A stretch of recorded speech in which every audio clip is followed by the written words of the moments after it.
Yo la Nomad Squad, alors aujourd'hui on va voir quel cambre de snowboard choisir. Est-ce que tu es sûr que tu connais le cambre de snowboard qu'il te faut? Est-ce qu'il t'en faut plusieurs? Est-ce que tu as une seule board et tu essaies de trouver quelque chose de polyvalent? Donc ça va passer par des cambres classiques, d'accord? Le cambre classique c'est quelque chose qu'on va retrouver depuis les tout débuts du snowboard, qui est assez classique, comme son nom l'indique. On a des cambres plats, ici notamment avec cette board là. On va avoir ce qu'on appelle des Camrock, donc un mélange de cambre entre les pieds et puis de rocker, donc une forme de banane en spatule. On avait même des planches 100% en rocker, en banane. Il y en a encore d'ailleurs, notamment chez GNU et Liptech, d'accord, donc fabriquées par Mervin. Je vous les présente un peu plus parce que c'est ces deux planches que j'ai raidées cet hiver, donc en multicambre. Et j'étais très curieux, probablement comme vous, de savoir qu'est-ce que ça procure, quel est l'intérêt d'avoir une cambre hybride. Donc on va voir ça plus en détail, et surtout ce qui est important, c'est de savoir, souvent on se dit ce type de cambre c'est plutôt pour un débutant, ce type de cambre c'est plutôt pour un rider avancé. Est-ce que c'est vrai? On va y répondre. Donc on va commencer par le cambre classique. Quel est l'intérêt d'un cambre classique? Un cambre classique, donc ici tu peux voir, si j'appuie, il y a un espace ici, donc c'est vraiment cambré dans ce sens-là, et la zone de contact va vraiment être au bout, d'accord? Donc quand on a les pieds sur la board, ça va venir toucher jusqu'ici, là au bord, pareil devant. Donc on peut avoir des planches directionnelles, mais des planches qui sont twin tip, donc symétriques, qui ont ce cambre, ça va vraiment, là on parle uniquement du cambre, parce qu'il va y avoir le flex aussi, c'est-à-dire à quel point la planche est rigide, comment le flex est réparti, est-ce que c'est plutôt souple ou raide entre les pieds, souple ou raide en spatule, plutôt devant, plutôt derrière. Donc là c'est une autre histoire. Nous on regarde vraiment la forme de profil, d'accord, le profil de la planche, voilà.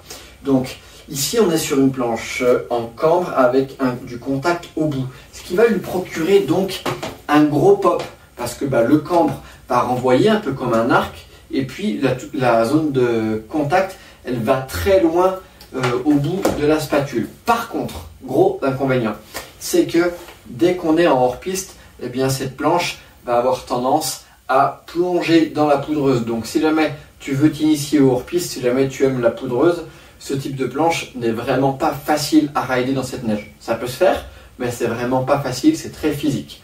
Donc c'est pas idéal. Pour un débutant, est-ce qu'on va conseiller ça? Pas totalement.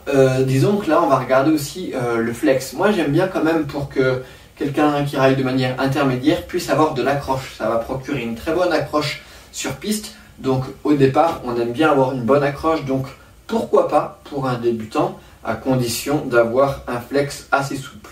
Mais il va y avoir aussi d'autres options pour un débutant.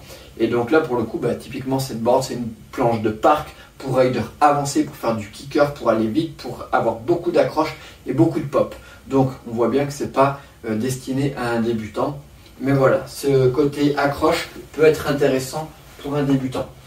Donc le cambre classique. Ensuite on va s'intéresser à ce que j'ai longtemps ridé. Pour ma part, j'ai longtemps ridé quelque chose de polyvalent, d'accord? Donc là, c'est une Blacksmith, c'était fabriqué en France. Donc là, il y avait un gros cambre entre les pieds, j'adorais, très péchu, vraiment gros pop. Et pourtant, quand on a les pieds sur la board, la zone de contact ici, elle est vraiment par ici, là. Elle a un peu vieilli, donc en fait les spatules se relèvent beaucoup plus tôt que sur ce type de planche, ce type de cambre. Est-ce qui va lui procurer donc la possibilité de ressortir facilement en poudreuse, et quelque chose que j'aime beaucoup, pour ceux qui me suivent, vous connaissez, j'aime beaucoup faire des figures sur les spatules ici, d'accord, et donc le fait que les spatules n'accrochent pas, parce que la carre ici elle ne touche pas la neige, ça me permet de monter facilement et de pivoter pour tout ce qui est figure de flat notamment. Donc c'était vraiment quelque chose que je trouve idéal pour avoir une planche tous les jours, le Camrock. Par contre, comme la carre en carving, elle vient toucher jusqu'ici à peu près, et ici ça touche plus, je prenais des planches plus grandes. C'est pour ça que là on est sur du 156, alors que sur une cambre classique, je vais rester plutôt sur du 153 maximum, entre 152 et 153. Là 156 parce que je prenais une planche un peu plus grande. Voilà, donc ensuite on a ici quelque chose en cambre plat. Donc les cambres plats, on va en trouver sur pas mal de planches différentes. Donc moi je vais vous parler de celle-ci pour le coup que je connais, la Warpig. Donc c'est une planche très large, d'accord, que j'aime beaucoup pour le carving parce que le fait qu'elle soit large, ça permet de mettre de l'angle sans que les talons touchent. Et elle est directionnelle comme tu peux voir, d'accord. Donc on va l'utiliser dans ce sens-là.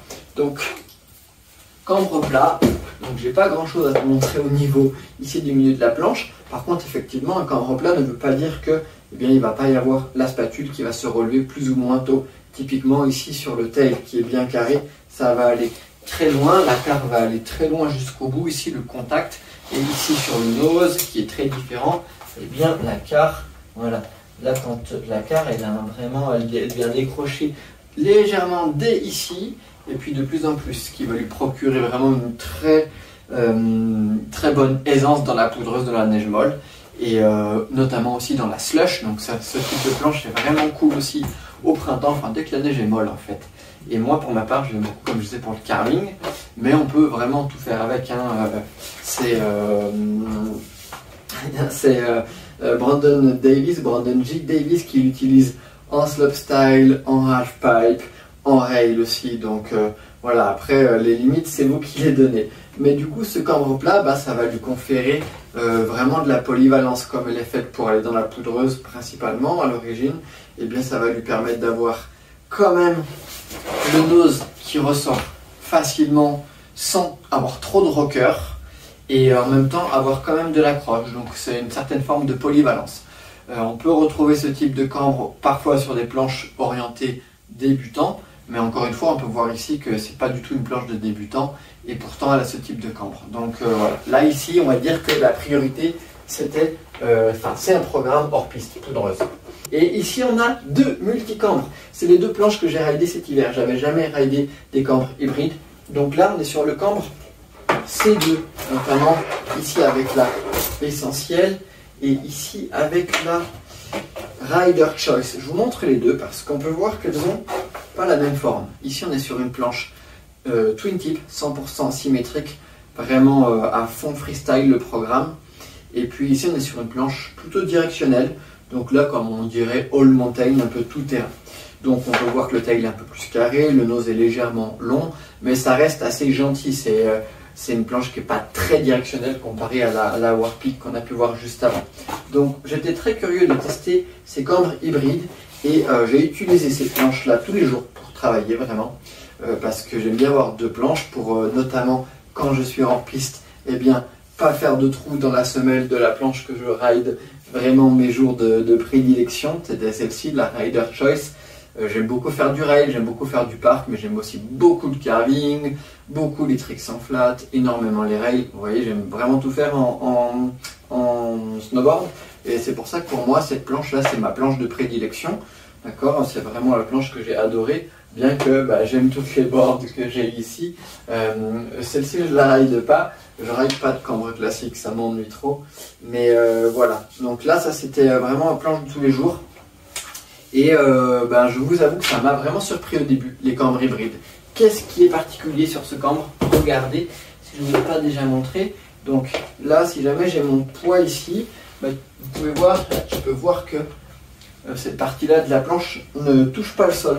Donc ça veut dire que dès qu'on va alléger un point d'appui, eh bien ça va relever le nose, ou bien relever le tail si je ride en switch là dans la poudreuse. Et ça c'est vraiment incroyable. Pour la poudreuse, c'est vraiment top.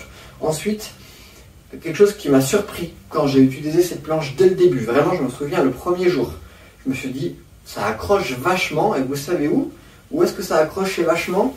Et bien ça accrochait vachement au bout des spatules. Alors, pas parce que j'ai pas ébavé mes quarts, c'est pas une histoire de quart affûté, le premier jour je me suis dit ça peut venir de ça. Avec le temps, moi j'arrondis les quarts pour pouvoir être sûr que ça glisse bien sur les rails et pas faire de faute de quart.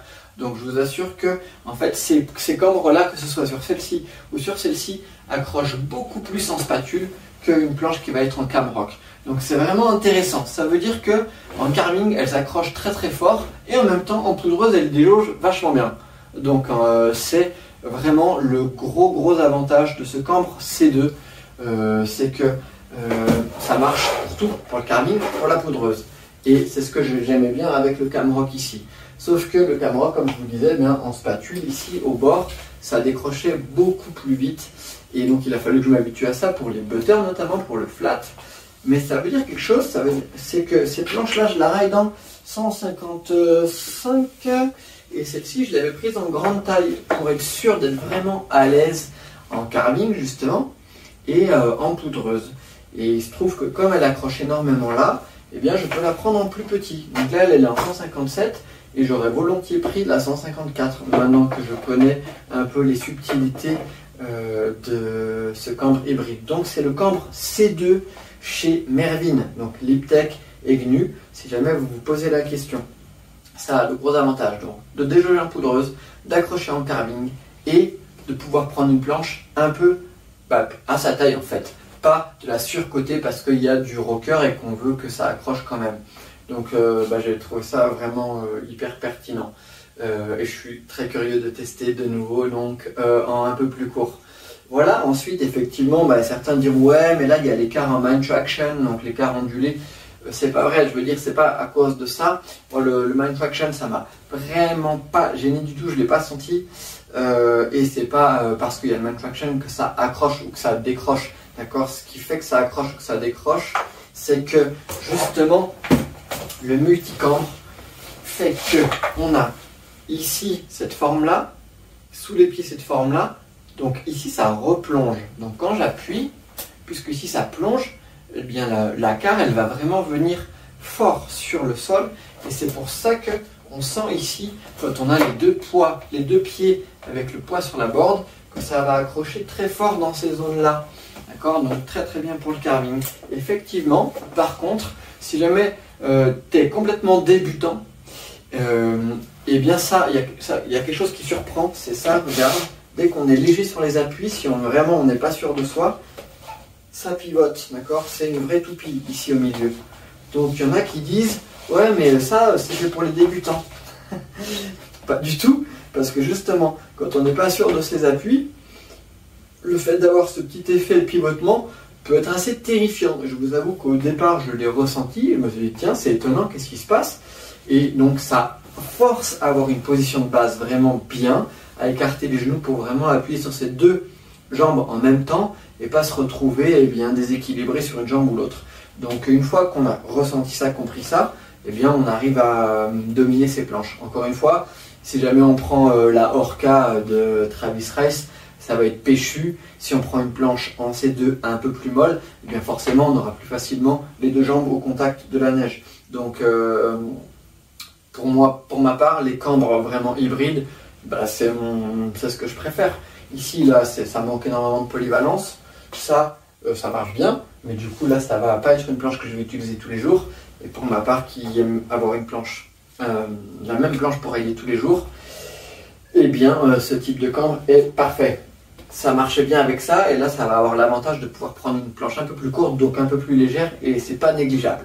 Voilà, donc j'espère que toutes ces infos sur les cambres te permettra de trouver la planche qui te correspond pour l'hiver prochain.